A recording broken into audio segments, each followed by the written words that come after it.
Korea Society. Tonight, we pay tribute to the sacrifices and contributions of American and South Korean veterans.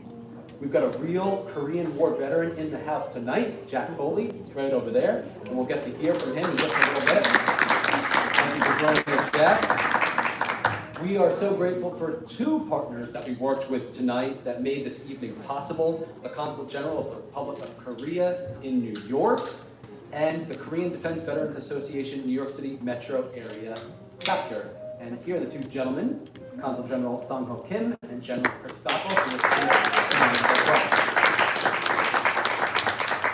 I also want to acknowledge our friend Salvatore Scarlato, a Korean War veteran and president of the New York chapter of the Korean War Veterans Association. There he is. Sal was planning to come this evening along with his friends John Fitzsimmons and Paul Ha, but he got sick, so he was unable to attend. We hope that he has a speedy recovery. Additionally, we mourn the recent passing of Joseph McChristian Jr. He is the grandson of General James Van Fleet, and many of you will be familiar of General James Van Fleet. He was the founder of the Korea Society. He commanded the 8th Army in the latter stages of the Korean War. Joe was a great friend to this community, and we honor his memory today. To truly understand the meaning of the Korean War and the foundation of this alliance, I turn to two legendary figures. Of course, it's the Korea Society, so I turn to General James Van Fleet, but I also turn to his friend, General Baek Sun-yup.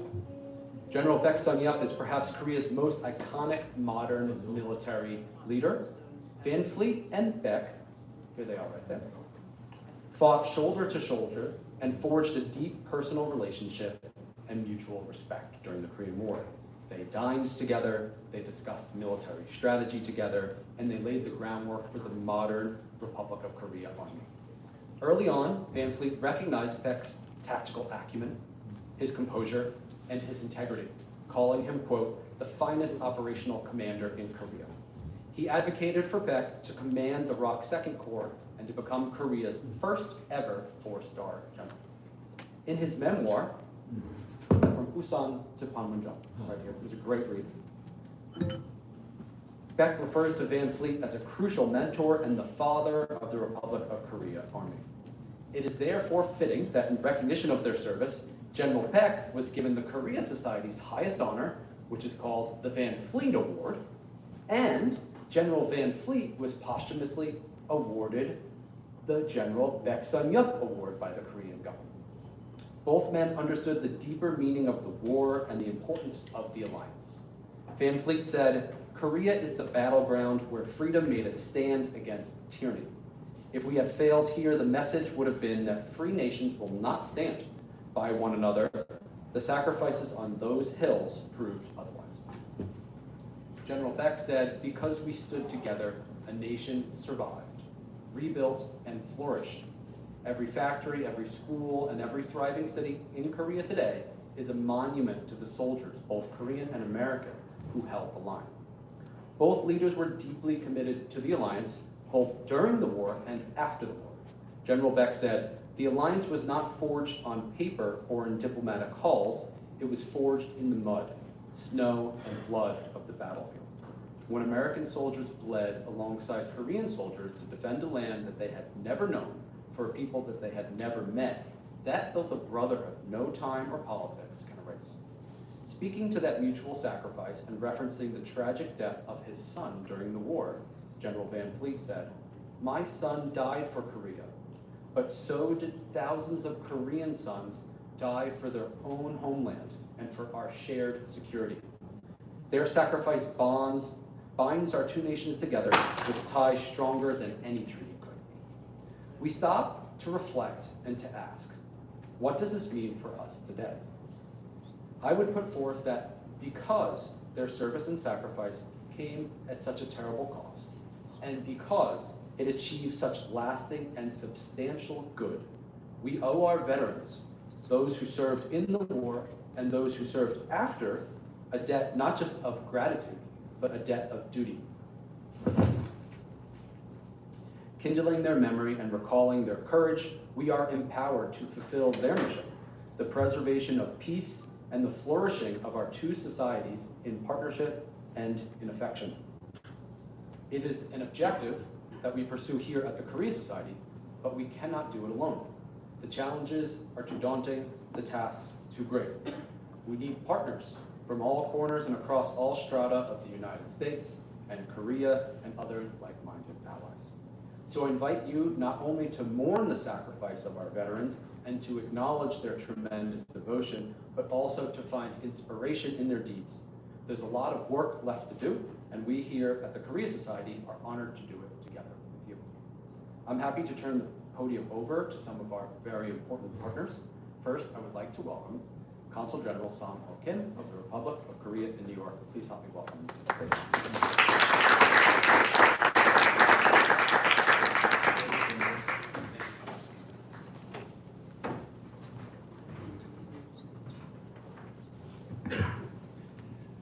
To our Korea Society host, Dr. Kim and General Stockel from the Korean Defense Veteran Association. Thank you for making this evening possible. To our veterans, on behalf of the people of the Republic of Korea, I offer you my deepest respect for your sacrifice. One veteran could not join us tonight. I was honored to meet Mr. Scalato 2 weeks ago, and I hope to see him again soon. I began my career in public service in 1994 at the Asia Pacific Peace Foundation, working alongside then Chairman Kim Dae-jung. I was truly inspired by his vision. He believed the armistice could one day become a real peace treaty. To him, peace stood on two pillars: strong Korea, U.S. Alliance, and strong U.S. forces in Korea. From that vision, my takeaway was this: peace and security are never opposite. Peace is completed by security, not threatened by it. I see that philosophy in Korea's policy today. Last month, President Lee Jae-myung said, through strong national defense that protect our people and our nation, we will build a truly peaceful Korean peninsula, where the fear of the war is gone and the need to fight no longer exists. So for tonight, I want to ask all of you a question. What does this anniversary mean for you? My answer comes down to three things: gratitude, reflection, and a pledge. Let's take them one at a time. First, gratitude. 76 years ago, brave young soldiers came from 22 nations, and beside them stood our own soldiers, fighting shoulder to shoulder to defend freedom and democracy. Without their sacrifice, there would be no Korea today. Rising from the ashes of the war, Korea has become a beacon of democracy and a global economic and cultural powerhouse. This is a shared victory of our alliance and our greatest tribute to our veterans. Dear veterans, you were our champions for freedom in the past. Now, I ask you to be our witnesses, to pass on the true value of peace, to be our ambassadors for peace, bridging the Korean Peninsula to the world, because peace on the Korean Peninsula is peace in the Northeast Asia and a cornerstone for world peace. Second, reflection. When the guns fell silent in 1953, the war did not end. It was paused, fragile, tentative, but for 73 years, our alliance kept peace. Strong national defense, steady diplomacy, open dialogue. Together, we kept sparks at the border from spreading into another war. It is true, the armistice did not give us complete peace, but it did give us precious time. Time to build a democracy, time to build a prosperity. Third, a pledge. 73 years of this provisional pause have cost us so much in defense spending and economic burdens. This division left behind pain and constant fear of conflict.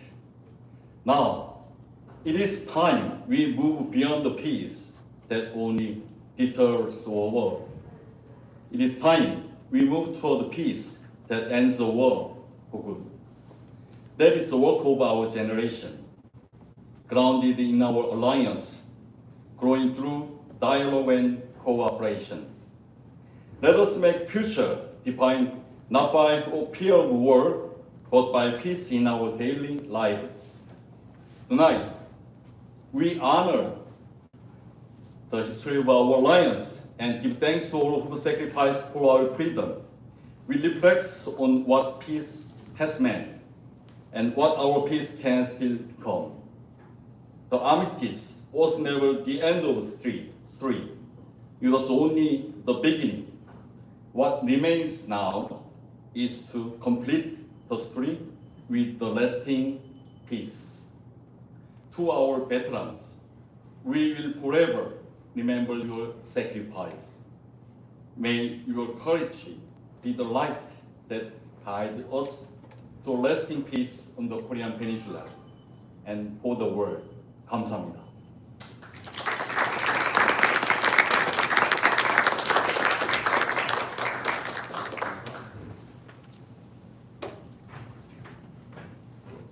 Thank you so much, Consul General Sangho Kim. Really beautiful words. And now it's my pleasure to welcome General Chris Stockel.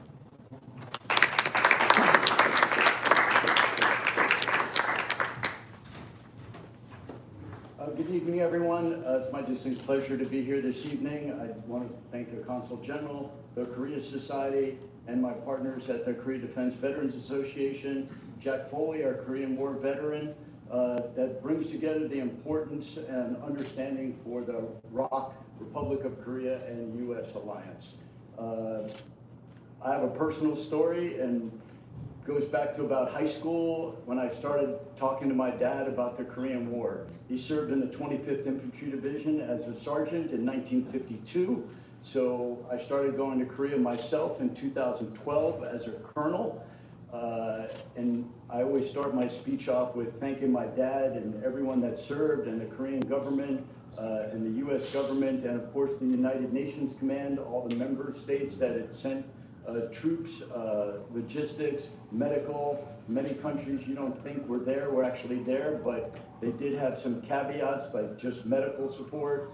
And it was that team that came together that brought us to July 27th, 1953, the day of the armistice.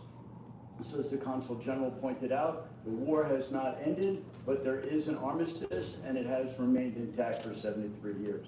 So the importance of this anniversary cannot be understated, and the strength of the alliance. So again, the Korea side, the Consul General, great co-partners this event. I would just like to talk briefly about the Korea Defense Veterans Association. There are some pamphlets and brochures up front. Everything we do is free. We do have a very major event going on the second week in October in Washington, D.C. That is the weekend before the Association of the United States Army does their annual meeting in Washington, D.C., which I think they're going to hit about 40,000 attendees. We won't. We may hit 150 attendees. But please go to the website, look at that.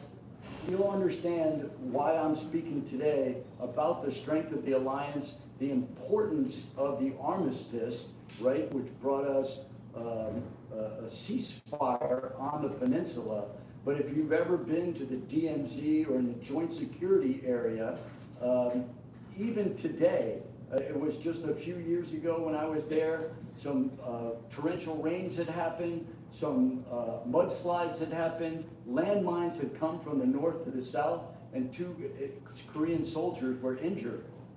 So there's misunderstandings, there's things happening on the peninsula right now. But yet, despite all of that, the Republic of South Korea is an economic powerhouse. And the goal of the alliance, in my opinion, is to try to keep that part of the world as safe and secure as possible, opening up for possible increased commerce and prosperity for all. So anybody that wants to know my story, you can just ask me questions later on. But I've been to Korea maybe 40 times. I have a smart entry system. I use the same line as the Koreans. I just do my biometrics, the gates open, and they magically let me in every time. I don't know why.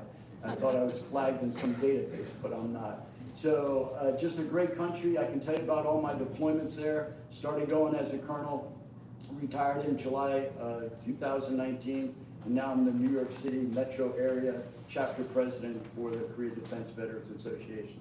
So let us be thankful for the armistice on 7/27, and I thank you, Jonathan, and everybody for their attendance today. A lot of familiar faces, and I appreciate the opportunity to say a few words. Thank you.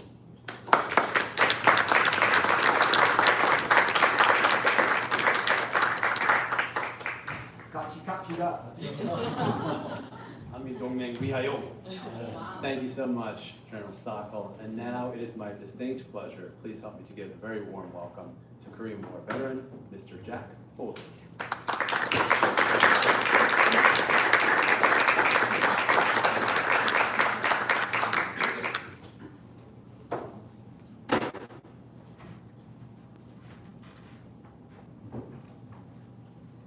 Good evening, everyone.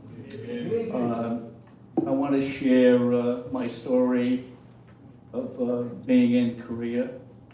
I joined the Marine Corps early in 1951, went to recruit training, and then to combat training in Camp Pendleton in California. After the combat training, I boarded a ship with maybe at least 2,000 Marines, maybe 2,500 of us. And we sailed to the east coast of Korea. We got there late afternoon. There was no port. We had to go ashore, climbing over the side of the ship on the rope ladders into landing craft. Landing craft took us ashore. From there, they had military trucks waiting for us. We got picked up, and everybody was going to different units of the 1st Marine Division. I went into the 1st Battalion, 5th Marines, and I was assigned to a weapons company. And we had machine guns, mortars. I was in an assault platoon, so we had flamethrowers and rocket launchers, that kind of stuff. And so I got there late at night, and I was told just to jump into my sleeping bag and readily would go in the morning, and it did. And then I noticed that they were taking down the tent that I was in and taking down other tents, and I realized that we were going to head to the enemy. The unit had been in a reserve position, but when I got there, that was over. We're going to go to the enemy. And we started out at 5 o'clock in the morning. We got close to the enemy around noontime, and I thought we were there, and I was taking off my pack, and there was a Marine gunnery sergeant, and he said, "Why are you dropping your pack?" And I said, "Gunny," I said, "We're here, aren't we?" And he said, "No, we're going up there." And he pointed upwards. And we climbed the mountain. It took us 6 hours to get there. And then immediately we were on 50% watch. We had some action that same night where the enemy came up and they were trying to capture a Marine as a prisoner. and fire let loose and things happened. Anyhow, the uniform I wore off the ship, I wore for 2.5 months, 3 months, while we were on the line, and we finally got relieved and back to a reserve unit. Got a 3-minute shower or so, and they burned our uniforms, we got new uniforms, and then that was the life for the 2.5 to 3 months that we were on the line. And so in March of 1952, the Marine Corps Division was ordered to leave the East Coast and go to the West Coast above Seoul to prevent another invasion from the north. And I spent the rest of my time there on the West Coast above Seoul.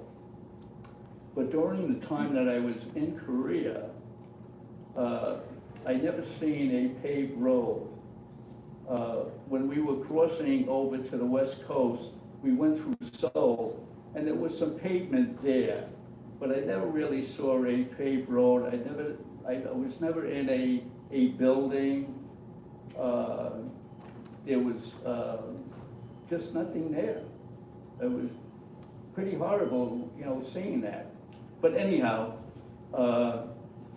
so when I left Korea, I was there for about 14 months, and sailed back to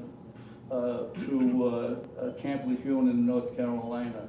No, we sailed into San Francisco Bay rather, and we got orders to go to different Marine bases from there.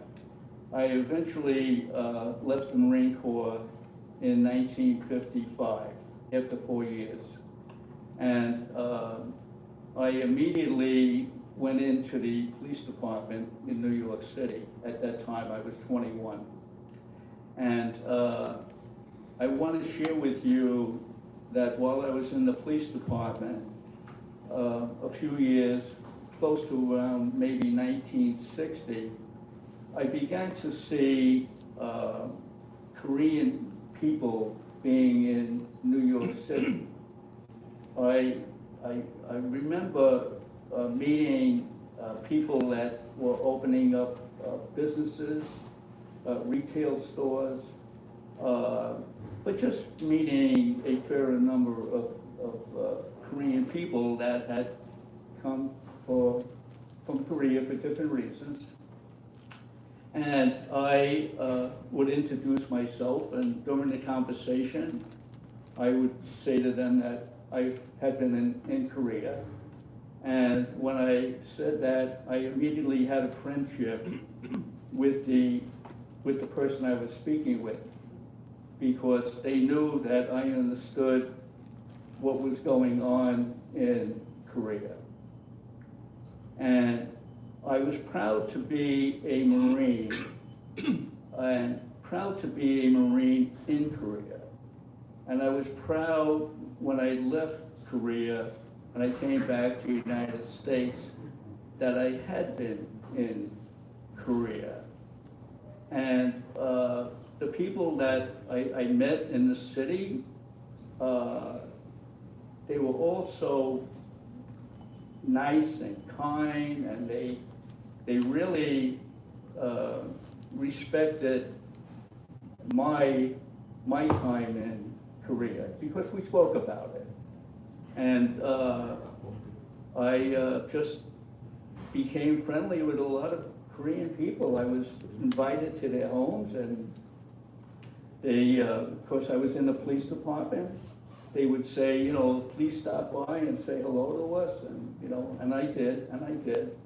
And I was just proud of my time in Korea. I never regretted it, and still to this day, I'm going to be going to Korea in September on a revisit, thanks to the General and the Korean Consulate General And my friend Gunchik, who is my neighbor, and I'm looking forward to the trip there. There's an old saying, the days go by slowly, but the years go by quickly. Since I left Korea, I always wanted to go back to Korea. But I was working and then eventually married, and things just kept on coming and coming, and I just couldn't find the time.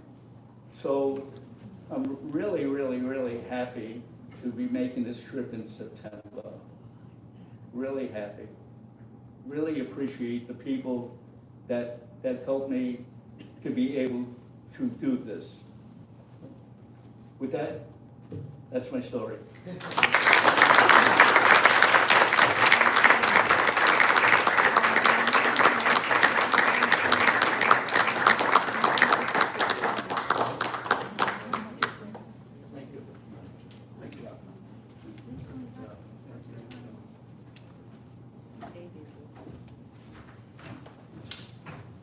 Well, Jack, I hate to give you some homework, but after you come back from Korea, you gotta come back here and tell us what you saw and how different it all was. We can't wait to hear that. Thank you, sir. Well, look around you. It's a full room. It feels great. We're all people who are united in a common cause. We believe in the importance of the friendship between the peoples of the U.S. and Korea. We're not just countries, we're people.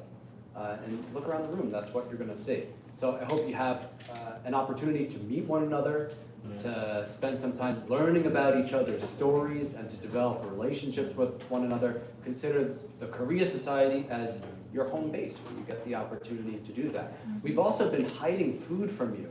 So underneath those tablecloths right there, we'll whip those off, and also alcohol. We were hiding alcohol from you too. So now, no need to have any hold barred. Let's have a party. Let's celebrate the alliance. Thanks so much for coming, everybody. Thank you, John.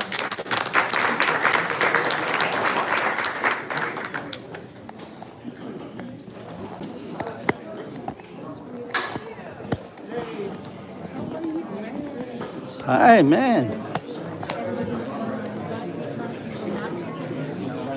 I was sick for a long time, so I was 2019, and we went down to the memorial, and it was 40, 50, 60 veterans.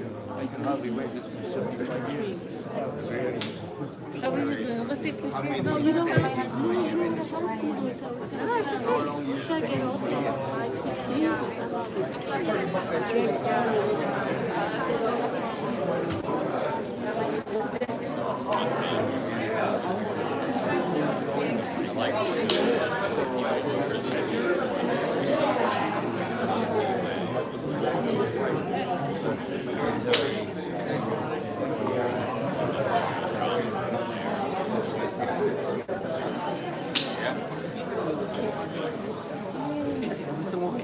Okay.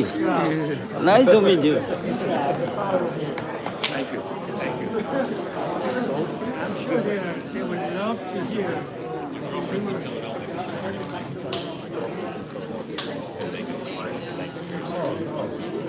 Grandfather was here.